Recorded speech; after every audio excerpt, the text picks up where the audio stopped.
एक ऐसी टीचर है जो देखने में स्टूडेंट के जैसी लगती है और वो लाखों ऐसे लोगों को ट्रेन कर रही हैं जो टीचर्स बनना चाहते हैं। इतनी कम एज में जो वो काम कर रही हैं वो हम सब के लिए, यानी आप लोगों के लिए, मेरे लिए, पूरी दुनिया के लिए एक बहुत बड़ी इंस्पिरेशन है। Let's give an energetic and warm welcome to the one and only Himanshi Singh.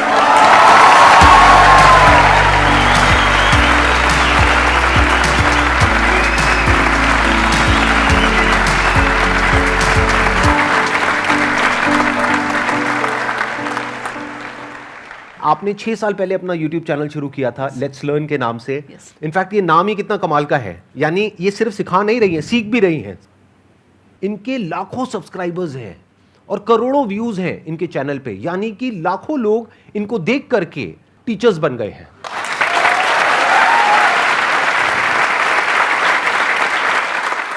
Thank you sir for having me here.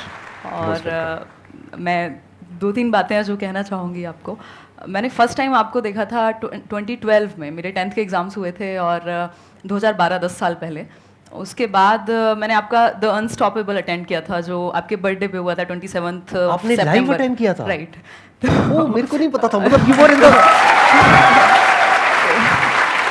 आप त्यागराज स्टेडियम में वहाँ पे जो हुआ था वहाँ पर थे आप? बिल्कुल। आज सुबह मेरी सिस्टर ने भी यही कहा मुझे, 3 बजे हम मैसेज पे बात कर रहे थे, थोड़ा मैं काम कर रही थी, कि शी साइड के अच्छे से करना। और last time I heard Sandeep Maheshwari was in Thyagaraj with you, और नेक्स्ट टाइम भी मैं जब उनको देखूंगी, वो एक्चुअली यूट्यूब नहीं देखती हैं, बहुत कम देखते हैं, तो तेरे साथ ही देखूंगी, तो वीडियो का मेरे को इंतजार रहेगा। तो मतलब मुझे भी थोड़ा सा अच्छा लगा, वो टाइम बिल्कुल याद आया।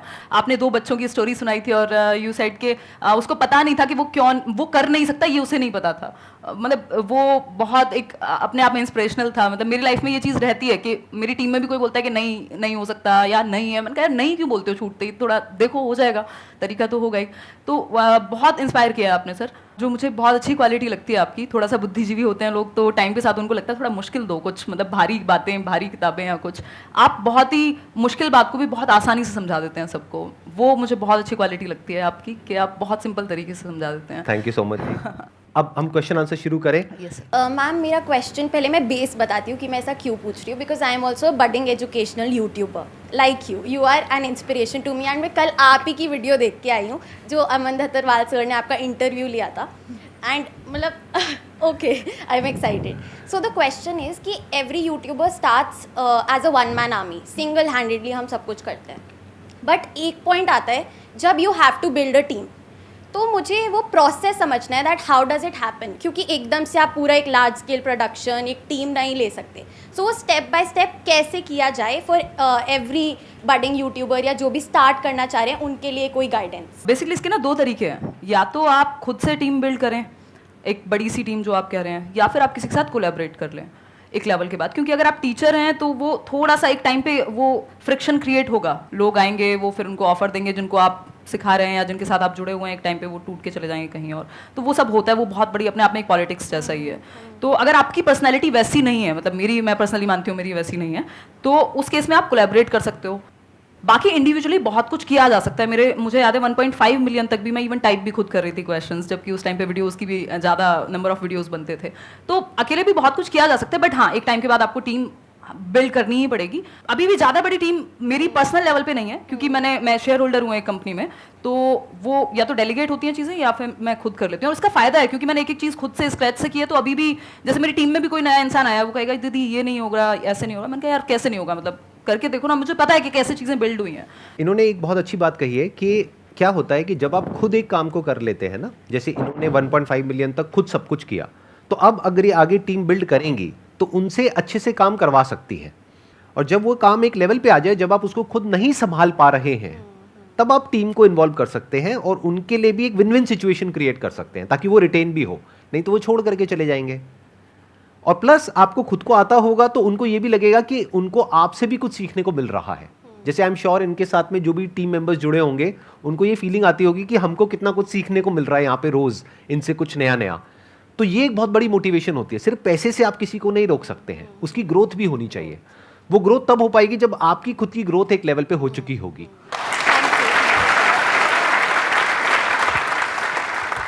सर मैं एक डिफेंस एस्पिरेंट हूँ और मैं सीडीएस टारगेट कर रहा हूँ। तो सर प्रॉब्लम है कि अब सीडीएस मैं टारगेट कर रहा हूँ तो 2 केसेस हो सकते हैं, या तो एग्ज़ाम क्लियर होगा या फिर नहीं होगा? अगर नहीं होता है तो मैं बैकअप रखता हूँ, जैसे दिल्ली पुलिस सब इंस्पेक्टर या कोई भी गवर्नमेंट जॉब। तो मैम अब मैं क्या करूँ? या तो CDSE सिर्फ टारगेट करूँ एक एग्ज़ाम, या फिर सारे में एग्जाम्स टारगेट करता चलूँ कि नहीं दिल्ली पुलिस भी देखूंगा, मैं CGL भी देखूंगा, तो क्या करना चाहिए मुझे? इसके दो तरीके हो सकते हैं। एक तो ये हो सकता है कि आप जो कॉमन सब्जेक्ट्स होंगे, ये जैसे रीजनिंग है, मैथ्स है, ये हर जगह पे आते हैं, तो वो तो आपके एक ही जगह से तैयार हो जाएंगे। अगर आप CDS की भी, सिर्फ CDS की भी तैयारी कर रहे हैं, तब भी वो हो जाएंगे कवर। कुछ चीज़ें अलग होंगी। तो मुझे लगता है कि अगर आपके जो कॉमन सब्जेक्ट्स हैं उनको आप पैरेलली प्रिपेयर कर रहे हैं, और एक टाइम के बाद आपको लगता है पहले आप CDS पे ही फोकस रखिए, उसके बाद आपको लगता है कि CDS एक लेवल का तैयार है, तो जो बाकी एग्जाम्स भी, क्योंकि ऐसा नहीं है ना, हमारे हाथ में नहीं है कंट्रोल कि कब आएगा एग्जाम कौन सा, तो हम फिल तो सारे ही करेंगे, एटलीस्ट जो सेम कैटेगरी में हैं, आसपास के हैं।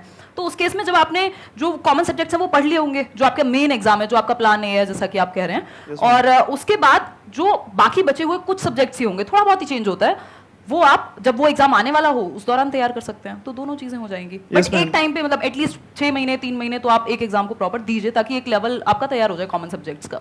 बिल्कुल मैम। और सर सेकंड केस हो सकता है कि मैं क्लियर कर लूँ, तो देन सर मुझे SSB के लिए जाना होगा। SSB सर अब एक साइकोलॉजी टेस्ट होता है, पर्सनैलिटी टेस्ट। तो सर अब मैं अपनी पर्सनैलिटी एक ऑफिसर जैसे कैसे बना सकता हूँ? मैं कैसे अपना जो सोचने का तरीका है एक ऑफिसर जैसा कर सकता हूँ? आपको क्या करना है, ऐसे लोग जो वो बन चुके हैं, जो आप बनना चाहते हैं, जिस भी फील्ड पे हैं, उनके आपको इंटरव्यूज मिलेंगे ऑनलाइन। आप उनके इंटरव्यूज देखते चले जाइए। उसमें से भी कुछ ऐसे लोग होंगे जिनके जैसा आप बनना चाहते हैं, यानी कि वो आपका आइडल है। बिल्कुल तो उनके इंटरव्यूज आप बार बार देखिए, 2 बार देखिए, 5 बार देखिए, 10 बार देखिए, 20 बार देखिए। तो क्या होगा, धीरे धीरे आपके बिहेवियर में वो चीज उतरने लग जाएगी और आप उन्हीं की तरह बिहेव करने लग जाएंगे। बिल्कुल sir. Okay, thank you sir. Most welcome. Sandeep sir, I would really like to say one thing. Thank you to you and your team members.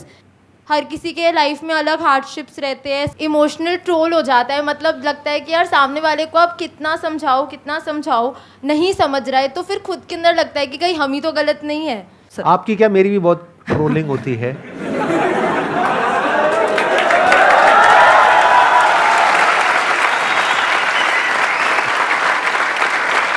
मेरा सिंपल सा इसमें आंसर ये है, लाइफ में हमसे गलती हो जाती है तो हाथ जोड़ करके सामने वाले से माफ़ी मांगो। अगर वो माफ़ कर दे तो बहुत बढ़िया है, अगर नहीं करता है तो आप खुद को माफ़ करो। खुद को कभी ब्लेम मत करो। माफ़ी मांगने से आप छोटे नहीं हो जाओगे, लेकिन खुद को ब्लेम नहीं करना है, क्योंकि गलती इंसान से होती है। हो गई आपसे गलती, यानी आपने कुछ करने की कोशिश करी और लोग आपको उल्टा बोल रहे हैं, तो आपको क्या करना है, ऐसे में आप कुछ मत बोलो किसी को भी, अपने काम को बोलने दो। अगर आपकी नीयत साफ है और आप अपने काम पे फोकस करते हो, और एक दिन ऐसा आता है जब आपका काम बोलने लग जाता है, तो अपने आप ही वो लोग जो आपको उल्टा बोल रहे हैं वो बोलना बंद कर देंगे। वो कब तक बोलेंगे? कभी तो सच सामने आएगा ना। एकदम। Thank you sir, thank you ma'am, thank you. मेरे जो पेरेंट्स हैं वो चाहते थे कि मैं गवर्नमेंट जॉब करूं, लेकिन मैं साइड बाय साइड अपना कंटेंट क्रिएशन का काम कर रही थी 1.5 साल से। लेकिन अब ऐसा पॉइंट आ गया है कि मैं उनको अब बताना चाह रही हूँ कि अब ये मैं करना चाहती हूँ। तो इसके अंदर पहली प्रॉब्लम यह है कि कन्विंस तो मैं जैसे तैसे कर दूँगी, लेकिन मुझे ये रिग्रेट आ रहा है कि उनकी मैं मतलब विशेज़ पूरी नहीं कर पा रही, तो उसका क्या करूँ? ये सिचुएशन ना मतलब मुझे भी फेस करनी पड़ी थी एक टाइम में। मेरे फैमिली में सब टीचर्स ही हैं, गवर्नमेंट जॉब का पूरा है हल्ला एक तरह से। तो अभी आप किस स्टेज पे हैं ये उस पर भी डिपेंड करेगा कि आप अभी कैसे देख रहे हैं, आपको आगे तक का फ्यूचर कितना नज़र आ रहा है और कितना कॉन्फिडेंस है कि इस चीज़ में मतलब कर लोगे। देखो इसमें 2 सिचुएशन हो सकती हैं। एक सिचुएशन ऐसी हो सकती है कि मैंने एक टाइम पे पापा को बोल दिया था कि मुझसे होगी नहीं जॉब ना, मैं 6 घंटे में खुश नहीं हो पाऊंगी, मतलब मैं कर ही नहीं पाऊंगी, मेरा दिमाग इतना एक्टिव रहता है अब कि मैं शायद वो उतनी शांत लाइफ नहीं हो पाएगी।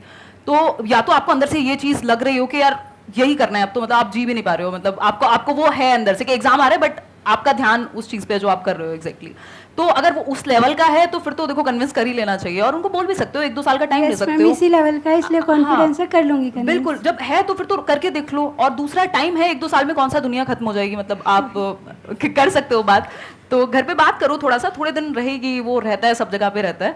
और मतलब मैं वैसे कहती थी अपने दोस्तों में एक टाइम पे कि यार पैशन ना आपको समझ आता है, थोड़ा बहुत उनको आ जाएगा, बट उनको ना वो बाहरी मटेरियलिस्टिक चीज़ें या सोसाइटी की अगर हम बात कर रहे हैं या पेरेंट्स की भी कुछ हद तक, क्योंकि उनको आपकी सिक्योरिटी चाहिए, उनको ऐसा नहीं है कि आपसे कोई बहुत बड़ा पैसा चाहिए या कुछ, तो वो टाइम के साथ आ जाएगा अपने आप, फिर वो चीज़ अपने आप ही आपकी साइड लाइन हो जाएगी, आप खुद ही उनको भी आंसर मिल जाएगा। और इवन लास्ट ईयर भी आई थिंक वैकेंसी आई थी, तो मेरी मम्मी कह रही थी कि फॉर्म फिल कर दे। मैंने कहा मम्मी कैसी बातें करती हो और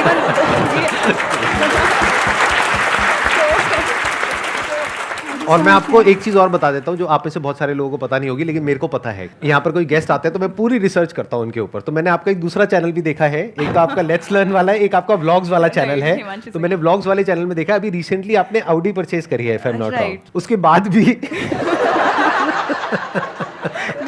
आप समझ पा रहे हैं ना? हाँ, तो इसलिए थोड़ा रिलैक्स रहिए, घर वालों को धीरे धीरे समझ आएगा। जब आपके पास 2-4 प्राइवेट जेट आ जाएंगे तब हो सकता है वो आपको भूलना बंद कर देंगे। तब तक सुनते रहिए, आराम से सुनते रहिए। साइड में आप तो है मोटिवेट करने को, जब साइड में मैं तो हुई, मैं तो साइड में ही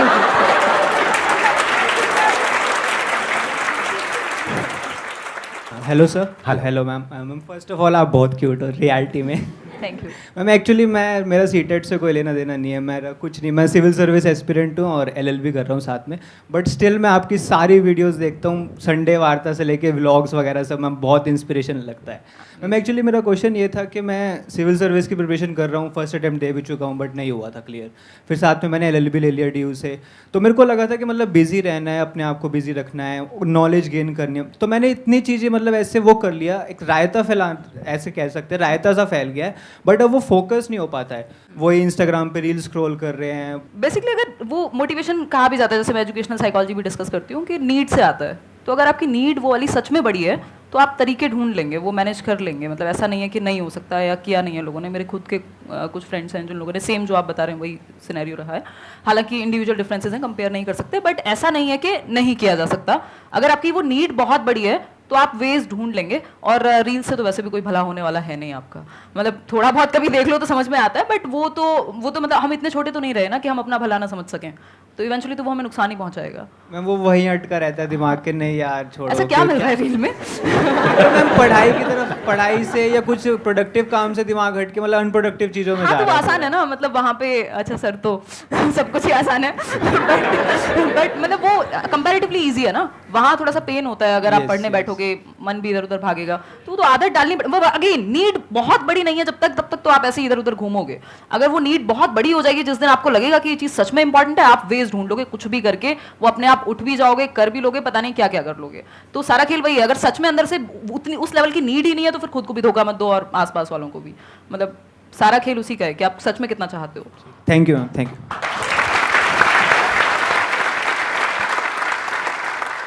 मेरे साथ ये हैबिट है एक तरफ से कि मैं अगर कोई पर्टिकुलर डेस्टिनेशन पे हूँ, कोई जॉब अगर मैं कर रही हूँ, कोई मैं डेजिग्नेशन कर रही हूँ अभी, तो मैं उसको ना ज़्यादा देर तक मैं कैरी नहीं कर पाती, मेरा इंटरेस्ट ख़त्म हो जाता है बहुत ही ज़्यादा जल्दी। जो कि मेरे फ्रेंड्स कहते हैं तुझे चीज़ों को कैरी करना चाहिए, और मेरे पेरेंट्स भी इस चीज़ को लेकर मुझे काफ़ी कहते हैं तेरा काफ़ी रिसेंटली मैंने भी CA के लिए अटैम्प्ट किया था, फिर मेरा दिमाग मतलब हट गया, वहाँ से प्रॉपर डाइवर्ट हो गया, फिर मैंने कस्टमर सपोर्ट ज्वाइन कर लिया, तो मेरा इंटरेस्ट बहुत जल्दी लॉस हो जाता है, और इसकी वजह से मुझे काफ़ी ज़्यादा प्रॉब्लम्स भी फेस करनी पड़ रही है, क्योंकि मेरा करियर एक तरफ से रुक गया है, हर जगह मैंने हाथ मार लिया और कुछ भी नहीं है मेरे पास अभी। तो मुझे ये एक तरफ से मुझे जानना है कि मीन्स एक जगह पर कैसे रुके। तो ये सर से क्वेश्चन था कि मुझसे था? मैम आप दोनों से ही है क्वेश्चन। अच्छा, आप ये कह रहे हैं कि एक जगह पे टिक नहीं पा रहे हैं, बट मुझे लगता है कि अगर आप सच में काम कर रहे हो, मतलब जो भी आप अलग अलग जॉब्स कर रहे हो, अगर वहाँ सच में एक्सपीरियंस ले पा रहे हो और ईमानदारी से वो चीज़ कर रहे हो, सीखने को मिल रहा होगा बहुत कुछ, तो नुकसान नहीं है उस चीज़ में। मतलब कई बार हमें क्या चाहिए, हमें सारे आंसर्स पहले से चाहिए, बिल्कुल सेट होना चाहिए, स्क्रिप्ट थोड़े ना है, मतलब जिंदगी है, थोड़ा बहुत तो इधर उधर जाएगी। तो अगर आप सच में काम कर रहे हो, चिंता तब होनी चाहिए। अभी मेरे पास एक टीम मेंबर हैं, तो वो कल परसों कहने लगे कि दीदी मुझे ना इस बात की टेंशन हो रही है, किसी ने मेरे से पूछ लिया कि फ्यूचर का क्या है या क्या सोचा है। तो मैंने कहा तुम्हें इस बात की टेंशन क्यों है? टेंशन उन लोगों को होनी चाहिए जो कुछ नहीं कर रहे हैं। तुम यार मेरे सामने बैठे हुए हो, मेहनत करते हो, इतने मेहनती हो, 4 चीजें सीखते हो, फिर किस बात की टेंशन है? ग्रोथ तो हो ही रही है ना। तो जब कुछ ना कुछ कर ही रहे हो तो फिर नुकसान तो नहीं होने वाला, एटलीस्ट कुछ ना कुछ तो कर ही लोगे, मतलब वो सीख तो रहे हो ना एटलीस्ट। तो वो सीखना इंपॉर्टेंट है। अगर आपको अभी नहीं मिल रहा जवाब के एग्जैक्टली क्या करना है, मिल जाएगा, बट प्रोडक्टिव अगर आप हो, सच में कुछ कर रहे हो मेहनत से, तो इवेंचुअली सही दिशा ही होगी। ऐसा नहीं है कि कोई कि मतलब आप गलत जगह पे जा रहे हो। वो प्रॉब्लम तब है जब आप बैठ के डे ड्रीमिंग कर रहे हो। अनटिल अनलेस आप काम कर रहे हो तो फिर तो कुछ ना कुछ तो सीख ही रहे हो। एक है कि मैं क्या करना चाहता हूं या चाहती हूं, एक है प्रैक्टिकली आपको ये देखना होगा कि आप किस काम में एक्चुअल में अच्छे हो। जैसे अभी आपने बोला कस्टमर सपोर्ट डिवीजन में आप हो, तो कस्टमर सपोर्ट से क्या कनेक्ट होता है? सेल्स। और सेल्स में इतना पोटेंशियल है जिसकी कोई हद नहीं है। हो सकता है मैं आपसे पूछूंगा आप क्या करना चाहते हैं, आप कहेंगे मैं सिंगर बनना चाहती हूं, मैं डांसर बनना चाहती हूं, मैं ये बनना चाहती हूं, मैं वो बनना चाहती हूं। उसको छोड़ दीजिए। आप ये देखिए कि आप एक्चुअल में किस काम को करने में अच्छे हैं, जहां पे आपको रिजल्ट अच्छा मिलता है, जहां पे आपको एप्रिसिएशन मिलता है, जहां पे आपको ये लगता है कि हाँ मैं इस काम को कर सकती हूं। जो अभी आपने बोला मैं उसी पॉइंट को आगे बिल्ड कर रहा हूं, that could be customer support. तो अब आप इससे एक रिलेटेड लाइन है, दैट इज सेल्स। सेल्स से रिलेटेड लाखों बुक्स हैं, उसमें से जो कुछ कमाल की बुक्स हैं उसको आप पढ़ना शुरू कर देते हैं, तो ऑटोमेटिकली आपका जो दिमाग है वो सेल्स में आगे बढ़ता चला जाएगा। तो उसके लिए आपको क्या करना है, अपना पूरा फोकस डाला सपोर्ट को समझने में। आपने बोल तो दिया सपोर्ट, कस्टमर सपोर्ट, ये कोई छोटी चीज नहीं है। एक कंपनी के लिए कस्टमर से इंपॉर्टेंट कुछ नहीं है। अगर कस्टमर कंपनी को छोड़ देगा तो कंपनी बंद। तो customer support is very very important department, जिसको हम कई बार छोटा समझ लेते हैं। हमें लगता है I am in customer support. नहीं, it is not a small department. तो आप पहले समझिए कस्टमर सपोर्ट क्या होता है। अभी तो आप बाय चांस उस फील्ड में चले गए हैं, आपने कहीं अप्लाई किया, आपको जॉब मिल गई, but you are not an expert in that field. आप ये नहीं कह सकते कि मैं दुनिया की बेस्ट कस्टमर सपोर्ट एग्जीक्यूटिव्स है उसमें से एक हूं, कि अगर मेरे पास में कोई कस्टमर आता है डील करने के लिए, चाहे 1-on-1, चाहे ऑनलाइन, चाहे कैसे भी, I can convert that customer. ये कॉन्फिडेंस अभी आप में नहीं होगा। तो अगर ये कॉन्फिडेंस आप डेवलप कर पाए, अपनी स्किल्स को अपग्रेड कर पाए, सीख पाए और अपने आप को ऐसा बना पाए कि जो कंपनीज हैं वो आपको रिक्रूट करना चाहें बेस्ड अपॉन रिजल्ट्स। क्या आप बताएं कि देखिए पिछली कंपनी में मैंने 1 साल तक काम किया, इतनी सेल्स मैंने जनरेट करी उस कंपनी के लिए, तो क्या उसका जो कॉम्पिटिटर है वो आपको डबल सैलरी नहीं देगा? उसको नहीं दिखेगा कि वो कितना कमाएगा आपको पैसा दे करके। वो पैसा दे करके आप पे एहसान नहीं कर रहा है, वो अपनी कैलकुलेशंस करेगा। तो अपने आप को इस लायक बना लो कि लोग आपके पीछे आए, कंपनीज आपके पीछे आए।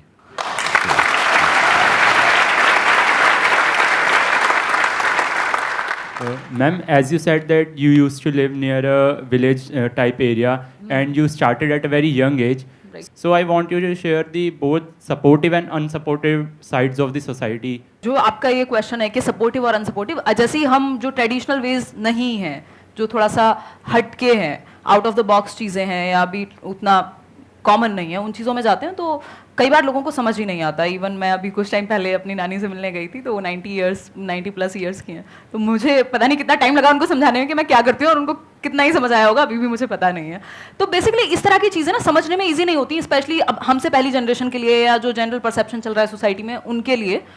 बट कुछ कुछ चीज़ें अपने आप समझ आएंगी टाइम के साथ। मतलब वो टाइम को जवाब देने दीजिए। आपको अगर सच में इंटरेस्ट है और आप उस चीज़ को करने में खुश हैं, आप सीख रहे हैं और एक हर दिन एक नया चैलेंज है और आपको लग रहा है कि आपकी ग्रोथ हो रही है और आपको पता है कि यहाँ तक का रास्ता दिखा है, क्योंकि ये ऐसी चीज़ थी जहाँ पे मुझे पता नहीं था कि ये करियर भी हो सकता है। इवन मैंने जिस दिन फर्स्ट वीडियो डाला मुझे नहीं पता था मोनेटाइजेशन जैसी कोई चीज़ होती है, वो वीडियो कैसे डालते हैं वो भी मैंने सर्च करके ही डाला था।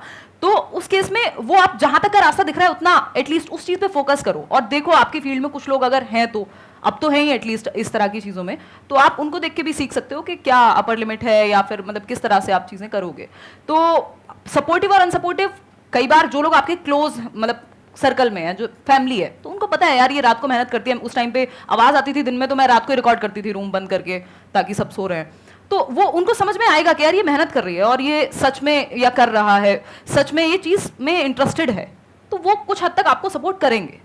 दूसरी चीज ना सपोर्ट करने की रही, तो आपको सबका सपोर्ट फर्स्ट डे या डे 1 पे क्यों चाहिए? मतलब जरूरी नहीं ना, ज्यादा लोग नहीं चाहिए होते। 1-2 लोग भी अगर आपको लगता है कि समझ रहे हैं तो ठीक है, उतना इनफ है। आप करते जाइए, ज्यादा समझाने की कोशिश मत कीजिए सबको, उसमें आप ही कंफ्यूज होंगे और परेशान भी होंगे जब लोग सपोर्ट नहीं करेंगे। तो मेरे साथ भी वही हुआ है कि मैंने एट टाइम्स, जहाँ पे मेरी बुक आई 2019 में फर्स्ट बुक, तो मेरे फादर बहुत खुश हुए और अभी तो वो नहीं है इस दुनिया में, बट वो सच में बहुत खुश हुए क्योंकि बुक उनको समझ में आसानी से आती थी। बुक मतलब सबको पता है कि भाई बुक लिखनी होती है, मेहनत होती है, ये वो, तो उनको वो चीज़ बहुत अच्छे से समझ में आई, उन्होंने और बहुत अच्छे से सपोर्ट किया। उससे पहले शायद उनको लगता होगा कि यार ठीक है टाइम पास के लिए मान लो, या फिर चलो इसकी कम्युनिकेशन स्किल्स डेवलप हो रही है, मेरे भाई ने कभी दिखा दिया उनको वीडियो। तो वो सपोर्टिव अनसपोर्टिव दोनों चीज़ें रहेंगी, बट आपको फोकस काम पे ही रखना है।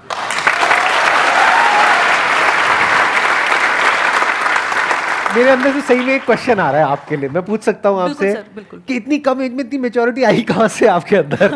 मतलब इतनी कम एज में जो आप बातें कर रहे हो, आई एम श्योर आप लोग भी फील कर रहे होंगे कि जो इनके आंसर्स हैं उसमें जो डेप्थ है, जिस लेवल की इनकी मेच्योरिटी है, बहुत कुछ मेरे को आपसे सीखने को मिल रहा है, सीरियसली, जेन्युइनली। तो ये कहाँ से आई इतनी कम एज में इतनी मेच्योरिटी आपके अंदर? मुझे लगता है कि वो जो मेरे फॉर्मेटिव ईयर्स थे, ऑलमोस्ट 13-14 ईयर्स जो मैं गांव में थी, फिर टीचर्स की फैमिली है, तो बचपन से वो देखा है वैल्यू कि पैसा कमाए चलेगा, बट वो वैल्यूज़, सच बोलना, या मतलब ये सब चीज़ें कॉमन रही हैं आसपास। मैं देखती थी गांव में मेरे जो मामा जी हैं, उनके पास लोग आ रहे हैं, वो सलाह लेने आ रहे हैं कि मास्टर जी से पूछते हैं क्या करते हैं, या फिर कुछ भी इस तरह का। और ऑनेस्टी से लोग, हर चीज़ पे ऐसा नहीं होता कि यार मेरे को इससे कुछ चाहिए। अभी मैं देखती हूँ यहाँ दिल्ली में बहुत होता है ये चीज़ कि कोई भी आपके सामने बैठा है तो दैट मीन्स पहले, अब तो मुझे शक्ल देखते ही मन करता है पूछ लूं क्या चाहिए भाई बता दे, इनडायरेक्टली मत घुमा।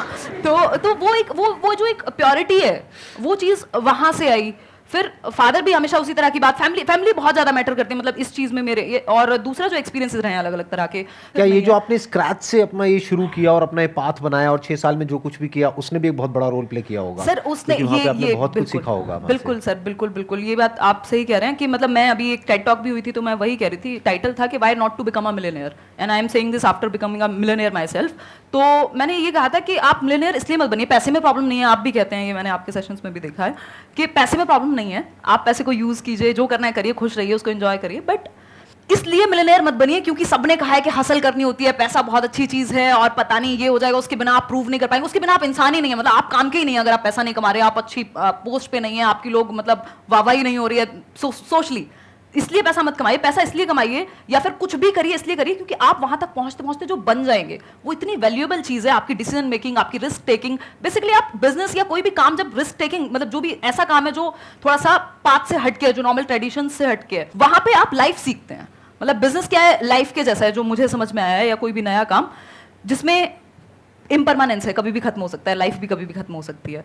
दूसरा, रिस्क लेना ही पड़ेगा आपको, आपकी जो स्टेबिलिटी है, मतलब जैसे लाइफ चलती है वैसे ही कुछ भी आप नया करते हैं तो वो वैसा ही है, आप जिंदगी सीख रहे हैं, अगर आप काम सीख रहे हैं, कुछ भी काम कर रहे हैं, तो वो बहुत कुछ सिखाया है मुझे। तो इसलिए मतलब पैसा कमाइए या अच्छा काम करिए, कुछ भी करिए, इसलिए कि आप वो जो बन जाएंगे वहां तक पहुंचते पहुंचते, वो उसकी वैल्यू मतलब पैसे में तो नहीं रहेगी एटलीस्ट। तो दैट्स व्हाट आई फील।